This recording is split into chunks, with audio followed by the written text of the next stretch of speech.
Okay, it's recording now. All right, holy moly. Okay, so we're 13 minutes late.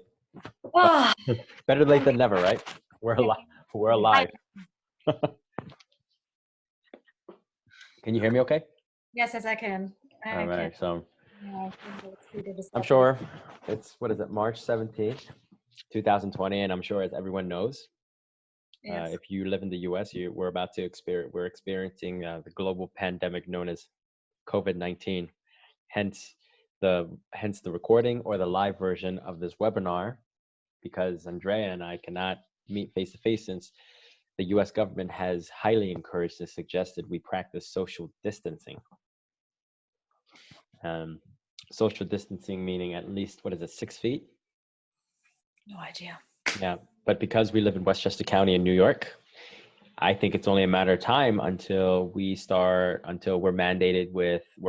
with the mandate of shelter in place, like the Bay Area, San Francisco. They're in shelter in place for the next 2 weeks. They're not allowed to leave unless except for essential needs. Wow. So it's been 2 weeks, Andrea. What do you think about what is going on right now? Oh boy. You know, I think that these are very challenging times. I think these are very scary times because we don't know what to expect. We don't know what we're dealing with here, and of the uncertainty of things. And it's just, and that's really this uncertainty factor that just really makes things so bad. Because it's a beautiful day outside. It's a beautiful spring day, and it feels like it's the end of the world. It's like it's scary. That's the only thing that I can say, And then the thing is, how do we remain calm and how do we remain clarity, so that we can just make, smart choices. But it's, so many different things throwing curveballs at us. Like I said, as we were trying to get this set up, it's just different times and we have to adjust. Last time we created a tentative agenda for what we wanted to talk about today. We wanted to kind of get an idea of what life is like what a normal day is like in the life of a Reiki practitioner, what a normal day is like in the life of me, a personal trainer. I'm sure it's still appropriate to talk about those types of things despite what's going on. But I think, yeah, go ahead. I rather talk about, building our muscles now, building our discipline muscles, building our resilience muscles, and building our strength muscles, the physical and the mental strength muscles, those are the most important things right now. And I think this is what people need at the moment. I think it's nice that they know, how our everyday life looks like, but I think it's really time for us to give and share some of our go-to tools and tricks that they can use too. Right. So then I guess we'll jump right into, in a situation like this, what do you think are some of the most important things you feel your clients can do in order to manage their emotional health? Like you said, their mental strength, their sanity, and their stability. Well, whatever they can do to remain calm. And that is very, very difficult. Because, before that, people had a lot of anxiety. Now the anxiety is even heightened. Mm-hmm.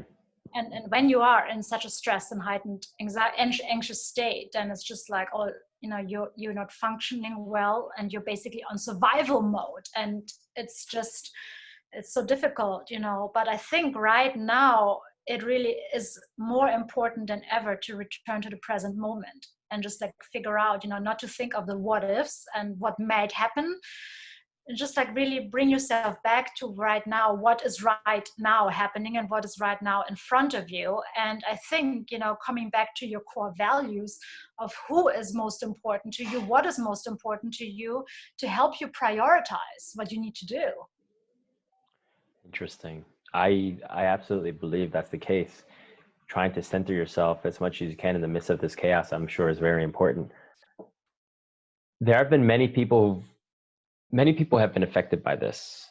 financially as well. I'm sure some of your clients, as well as some of my clients, have lost their jobs. They've lost their businesses. People have closed their businesses down. And I'm sure, for people like you and me, there's always going to be a time and a place for health practitioners. But so relatively speaking, it might not have as much of an impact on us as somebody who might have a storefront and they need to close their doors down, or their company folded, or they completely lost their jobs. And it's going to be really difficult to, especially after all this, if or when all of this blows over, who knows how long it'll take. It's just speculation, and I'm sure speculation can provoke anxiety in a lot of other people too. Who knows when the economy will recover to the point where some of our clients who lost their jobs can regain a job again. So relatively speaking, these people, their emotions are in shambles. Absolutely, because like I said, it's all about survival, and survival becomes very, very in your face right now. It's really for people, can they pay their rent? Can they pay their bills? Can they afford food on the table? Where do they get the food from if, the shelves are empty in some cases? It's unprecedented times. And it's just, sometimes I really feel when somebody really is in that kind of situation, what I have to say is just like, it almost sounds like a little bit Pollyanna-ish, it's just like, because they don't want to care. They don't care about breathing. They don't care about, slowing down and coming into the present moment, because they're just like so fired up that it's absolutely unreasonable. So I don't think that I can really help those kind of people. I think I can just help the other people, just to stay as calm and as rational and as clear-headed as possible. What would you suggest people do when they're quarantined, right? Oh boy, most important thing is, maintain a routine, figure out some structure for yourself. If you have to indulge yourself a day or two in front of the TV just because you have to recover from it, that's quite okay. But if you spend a whole week, without any structure, without any plans, then, it's like really dangerous, because we need structure and we need routine. And so hopefully, many of our people will be able to work from home, so that they still have obligations, and that they hopefully, will still get up around the same time, still get dressed, still have their meals at the same time, and then just do the work. But it's most important also, especially when we're isolated now, that we check in with each other. So important. And then the other thing is also, as we are going to be more and more confined in small spaces with each other, there will be triggers pushed. Families and people we're close with and that we're living with, that there will be times when emotions will come up and a lot of old wounds will come up, because, we have nowhere to hide anymore and we cannot escape anymore. So this could be not only a personally emotional challenging times, but an interpersonally challenging times too. It's going to really put the test on how well our bridges are connected between our loved ones, our kids, maybe even our pets. I think it's going to be interesting. People might not be used to being confined within the same space as their partners or their friends for such extended periods of time. Absolutely. I think about all these poor women now who are at home with their kids 24/7. Do you have any experience helping people learn how to be better interpersonal communicators? Well, the first thing, I think the most important thing is that they become aware of what triggers that strong reaction in them, and then really identify, what triggers that reaction, and, can I let this go, or do I really dig into this, when I feel this anger? Or because right now these are times when we have to learn about acceptance and surrender, and some stuff we just have to let go, this old grudge, this old resentments, that you just harbor, and that the person says something and then boom, it comes up. It's just like, how important is it? How important is that resentment that I have been holding for something that has happened, how many years ago, and compared to right now? It's just like, really, how important is it? and then just like really don't dig your teeth into it, and just like really see, okay, how can I come back to the present? How can I focus on something positive? How, instead of snapping in the person, how can I, one, keep my mouth shut, and then two, maybe even say something nice? Because otherwise, if the emotions are high and then we're just all gonna explode, that's not gonna help anybody. And also, there also might be an element of, like you said, when you're suggesting you to be aware of what you're doing, there's also an element of setting aside your own ego, because now that you're sharing the space with somebody else, like you said, this is beyond you now, right? Even though in your immediate vicinity there's this person who, for all intents and purposes, is maybe a stranger to you, you have to set aside your ego because there's a greater threat looming against humanity. And I'm sure there's an aspect of this being really, really overhyped, right? Because many people think, oh, I'm young, I'm at a really low risk, but that's not the point, right? The point is that the virus is not the problem here. Yeah, that's not the point, right? The virus is not the problem, because that's the egotistical thing, that's egocentric individualism. Because even if I'm, as a 33-year-old, I tell myself, oh man, I'm at really low risk of this, I'm not going to die. Why do I have to go along with the charade? It's beyond me. It's more than me. It's bigger than me, because this virus is affecting the globe. And I mean, realistically speaking, if I was to be belligerent, like a lot of people have been lately, they just completely ignoring the social distancing policies and the procedures, you can get a lot of other people sick who are vulnerable.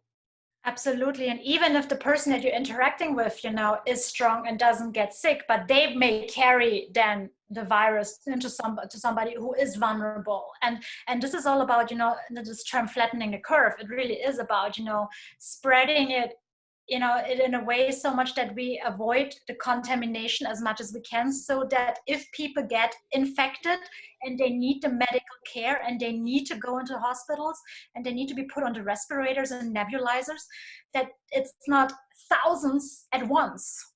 Right. So we're not overloading the healthcare system. Yeah, and then this is when disaster really happens, when these people cannot be helped anymore because of lack of resources. So this virus is really, number one, teaching us how to be more mindful and aware of public health. And in a way, it's really helping us learn how to not be so selfish. Absolutely. And it's about responsibility. It's about social responsibility, and it's about personal responsibility. And I think right there's a big component of mindfulness to that too, because I think if you're not mindful, it's going to be really difficult to practice social responsibility.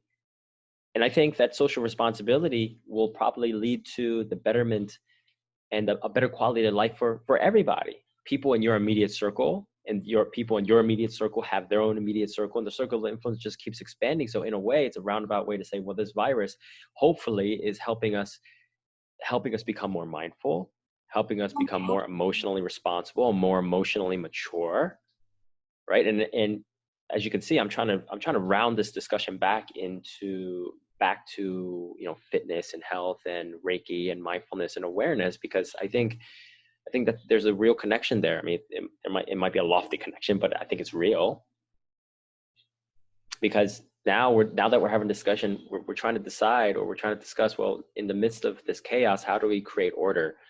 How do we center ourselves and create order so that we don't, like you said, suffer from heightened anxiety? So even when this thing does end, we end up worse off than when we started. And we have to conserve our energy, we have to conserve our resources, and we know the immune system is weak when it's stressed. Mm-hmm. When we are stressed, our immune response lowers. We need a strong immune response more than ever now. So in a way, right, to help our immune system and to manage our stress, it's almost futile to get stressed over a situation like this, because it's so out of our control. I know, but that's the thing, that's the thing. Even though everything is out of control, in a way, when we look at this, but we are so used to be in control on a little microcosmos level. So because it gives us a sense of security. But now that we don't even have that anymore, we are completely, vulnerable. We are completely exposed. We don't know what we can hold on to anymore, especially since our everyday lives are so interrupted now. So this is what I meant, by acceptance and surrender. We really have to trust in something greater than ourselves, and however you want to call this, there is this life force, that there is, this source energy or a God or however you want to call it, that is just gonna guide It's- us along the way. This is the point where just like, humanity is like, we need to turn to help, and where can you turn for help these days? so basically, whatever the powers are to be, it released this pandemic on us by this friggin' virus that can overtake the smartest creatures on this planet to teach us a lesson. Be like, hey, you should really set your ego aside. Oh my gosh, what a cruel lesson. What a cruel joke, huh? Sometimes, if you really think about it. And it's just like, what can I control right now? We cannot control the situation, but we can control how we react to it and how we Mm. respond to it, and that is the hardest thing. It's like, really, we have to, what can we do about the situation? Not much. When we are confined to be at home, it's just like, how do we make the best out of it? I have a suggestion. Maybe use this opportunity to, maybe that's a wrong wording, exercise more. Well, Because I mean, what are the things that a modern human being can do when they're confined to home? They can work from home, right? They could do remote things, remote lessons like what we're doing. Some of the students are doing e-learning, remote learning through their high schools and whatnot. Middle school, obviously, if you have young kids, that's not practical. You can play with your kids. You can talk to people. You can read a book. You can play board games. You can exercise. You can learn a new skill. Maybe you can learn how to cook. Maybe you can learn a musical instrument. YouTube is still up. We haven't lost our internet yet, and I hope we don't. You can learn a new skill, although I'm pretty sure that's a lot easier said than done, right? But I mean, I'm sure there are so many things that you can do when you're quarantined that you might have not been able to do. I think I saw a meme the other day about, I forgot what it's called. It's like Coronaism, and I'm sure it's a made up definition, basically saying the false belief that you'll be able to achieve the things that you put off when you're quarantined. So I know that for me, one of my big goals push is to try to still push out fitness content for my clients, whether, try to get them to do something at home, because if you're confined, you're quarantined and you're going crazy, we know regular physical exercise can help alleviate emotional distress, help us feel good. If at least you can get some sort of exercise in to release those endorphins and to just kind of, I don't know, send the signals that you're doing something good for yourself, hopefully that can kind of allay some of the anxiety, the daily anxiety. That is true. But David, don't forget, you need the mindset for it. Right. And how many people do have the mindset and the discipline for it, because it's just like, oh my God, it's so much easier to stay in my sweatpants, to sit on the couch and watch Netflix, binge Mm-hmm. Netflix, it's so much easier than, just to pick myself up, go to my yoga mat and do what I need to do. For example, it's like, it's all about mindset too, it's like, really, how can we motivate ourselves? How can we motivate ourselves to take care of ourselves? And in order to take care of ourselves, there's also one very important thing that I have learned over time, and it is that we have to value ourselves, and that we really have to love ourselves, that we know, okay, good, I gotta do this in order to take care of myself, because I value myself, and I don't want to be a couch potato and gain 20 pounds during this situation. When you That there say, has to be some kind of, inner dialogue that is going on with people. And as we know, laziness is very comfortable and laziness is very strong. And if you don't already have, and you notice from your clients, if you don't already have a very strong system in place, a very good routine and a very good structure, you're not gonna do it. And I see it with my students, they have the best intentions to practice Reiki on themselves every day. And But if they don't get in the habit of it, and if they don't do it at the same time every day, if they don't make it part of their routine, they're gonna fall off and they stop practicing. I see it Hmm. over and over again. Now, do you think the way that you're saying it almost sounds like it's a chicken or an egg thing? If you create a routine, you can start to get into the mindset. That routine could be a catalyst, right? What if somebody, this is me just being a little bit nuanced because I'm sure you know these people too. What if people don't have the mindset to even start a routine? Well, this is the thing. We talked about it last time too. Remember about willingness and readiness. Right. So people are willing, but they might not quite be ready. And this is how people like you and I come in, because they may not do it for themselves, but they need somebody who holds them accountable. I had this too with one of my clients. I said, when we did the virtual session, I'm moving to virtual sessions now with my clients.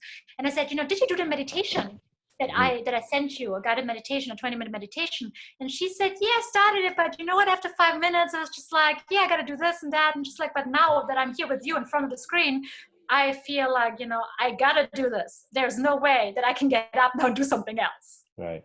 It's about accountability. Yeah.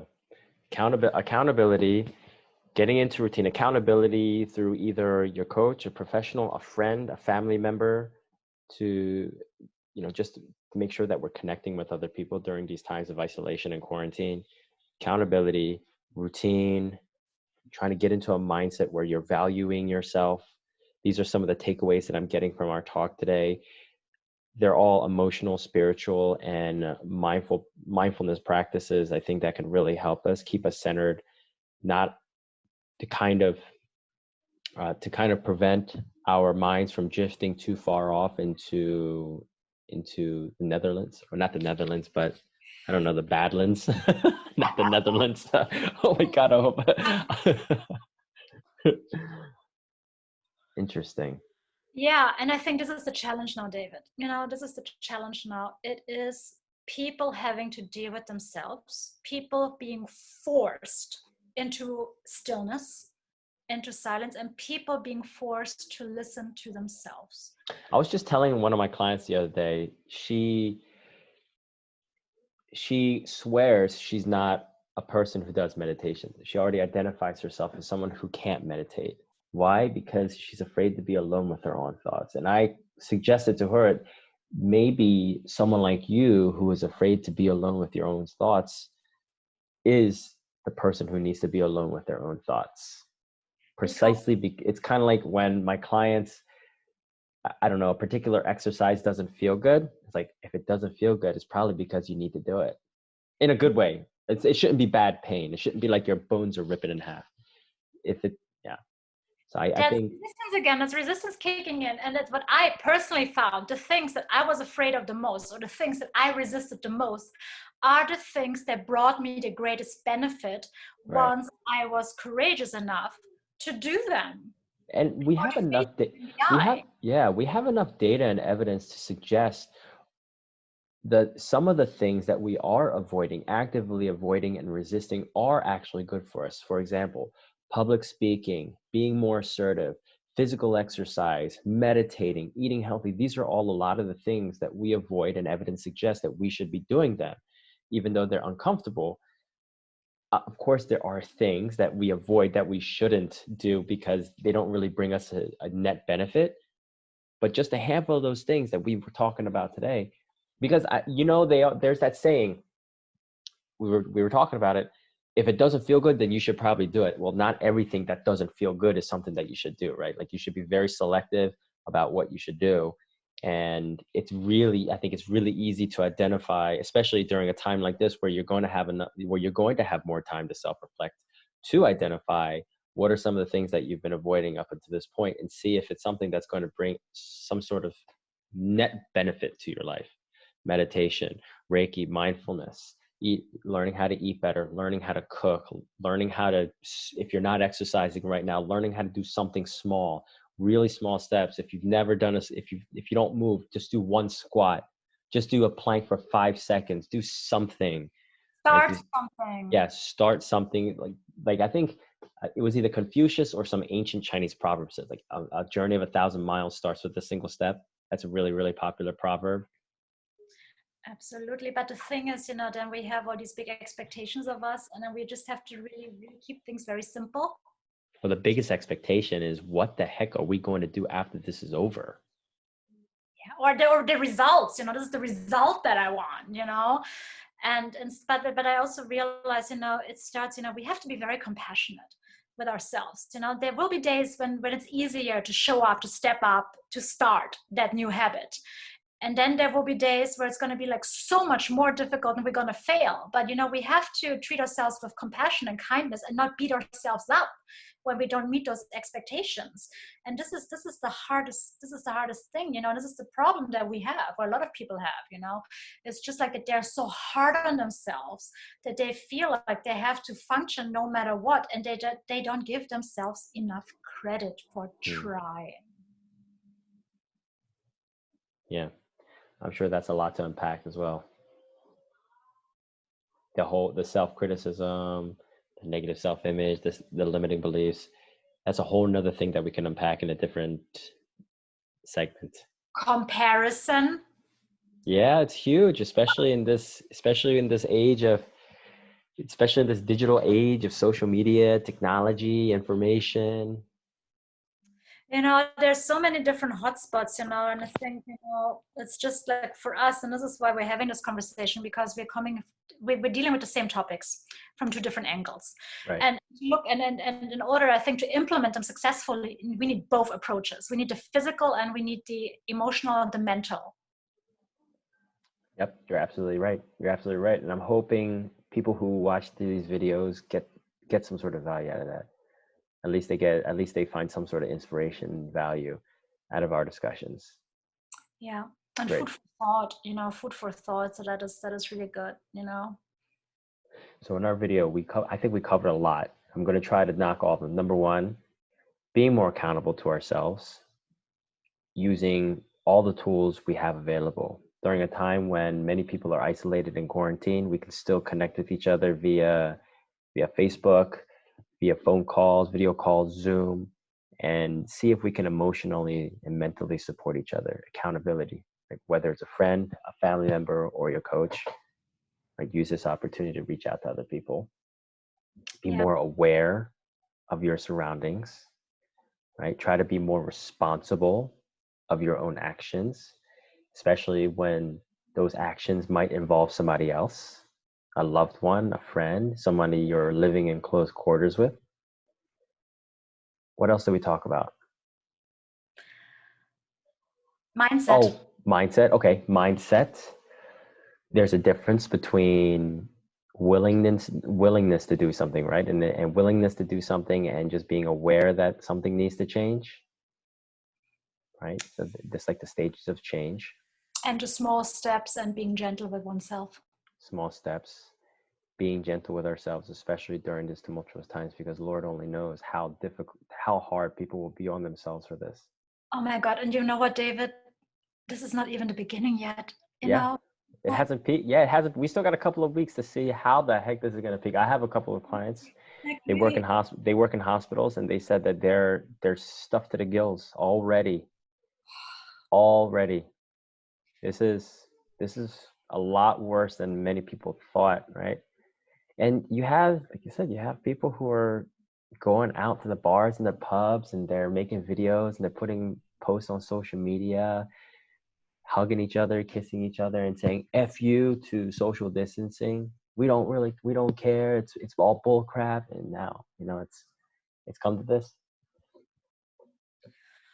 Yeah, so just, I think this whole opportunity here, I think we have to see the silver lining in this, even though it might be very disastrous on so many different levels, but I think it really is an opportunity for us to reset, on a personal level, on a societal level, on a global level, to become really aware of what's going on and how we are impacting each other and how we are all connected and how we are all stuck in the soup. I'm sure if there's one thing that is truly benefiting from all of this, it's the earth. How much has pollution gone down from this? Oh yeah, I saw that. Yes, yes, in China, yes, I saw those NASA pictures, and also in Italy, how it changed. And I saw some post somewhere or some news that in Venice, the water that was so polluted. So finally they have clear water again in Oh Venice. my, ain't that crazy? That the changes are so acute. And also something else I realized, I touch my face a lot. Oh yeah.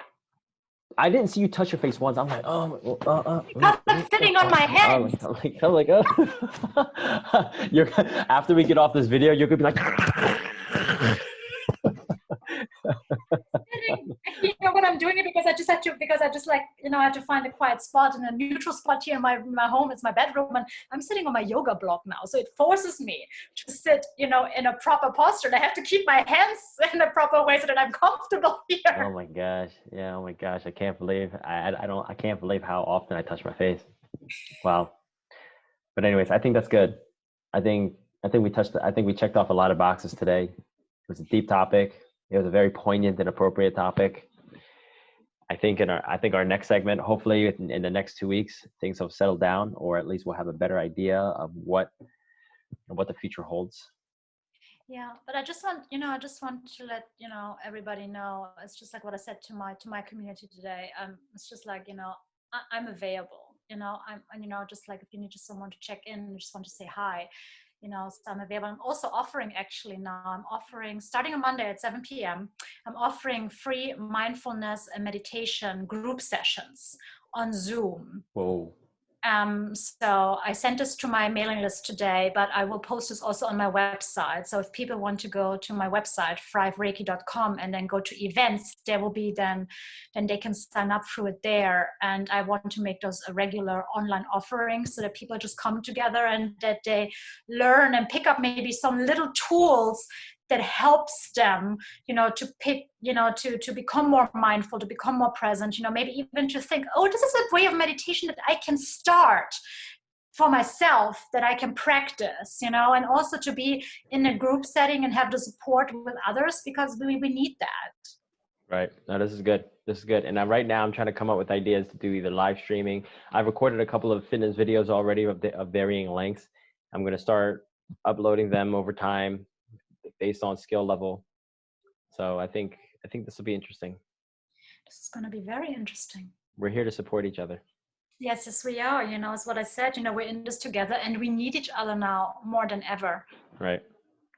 And also to anyone listening to this, if you ever want to reach out to me, please, you can email me at david@strongbylee.com or message me on Facebook at David Lee.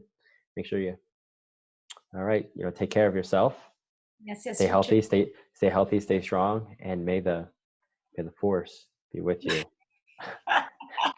Young Padawan, do or do not. There is no try. Okay. Alrighty. Talk soon. Okay, bye-bye. Bye.